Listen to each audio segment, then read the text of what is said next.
No voiceover, music intro fades. So, you've spent all this time, right?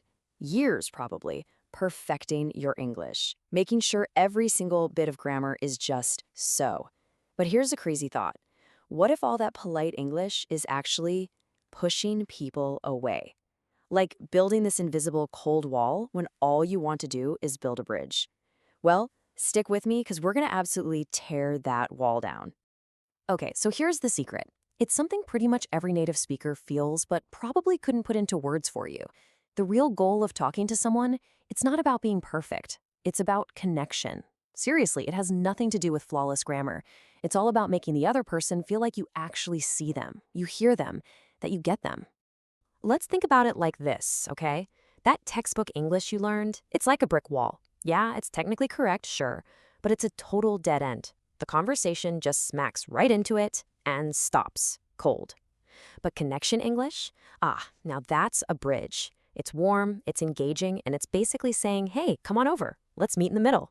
So how in the world do you build this bridge? Well, I've got good news. It is way easier than you think. Seriously, you can forget all those boring grammar tables you had to memorize. We're going to focus on just two simple but super powerful techniques.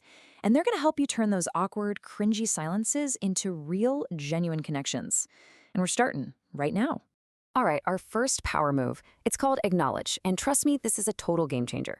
You've got to stop just listening to the words people say.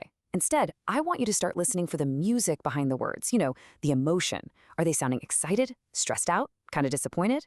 When you respond to that feeling, not just the plain fact, you're showing them, hey, I get it, I'm right there with you. Like, let's say a friend tells you they had a super stressful week. The textbook reply is just, okay, right? So flat. But the connection reply, that's, oh man, that sounds really tough. You feel the difference? Or hey, if they share some great news, you got to match that energy. Go with, wow, that sounds absolutely amazing. See, you're not just hearing their words anymore, you're actually stepping into their world for a second. Okay, so you're listening for the emotion, you're acknowledging it, awesome. Now let's add technique number 2, keep the ball rolling. And this is absolutely crucial. Think of a conversation like a game of catch. It's not a one-way throw, right? So when someone asks you a question, they're literally tossing you the ball. And your job, it's not just to catch it and hold on. Nope, you have to toss it right back. And the process for this, it honestly couldn't be any simpler. Step 1, they ask you something. Step 2, you give your answer. But, and this is so important, don't stop there. Step 3, this is the magic key right here. You immediately ask a question back. You pass that conversational ball right back to them. Whatever you do, don't let the ball drop. Okay, let's put this to the test. A real-world scenario. I want you to picture this. It's Monday morning, you step into an elevator, and your colleague is in there. You've got maybe 30 seconds of that classic, super awkward silence. And then it happens. They hit you with the ultimate classic, hey, how are you? And boom, your textbook programming just kicks right in. You say, good, and then nothing.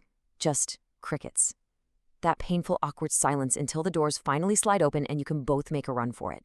Look, you were polite, technically, but you made zero, and I mean zero, connection. That, right there, is what I call the polite trap. But wait, let's hit rewind. Let's try this again. What if you used our technique? This time you say, good, and then you immediately toss the ball back. How was your weekend? And boom, that's literally it. That one tiny little question completely changes the entire vibe. It's not a brick wall anymore. Suddenly, it's an open door to an actual conversation.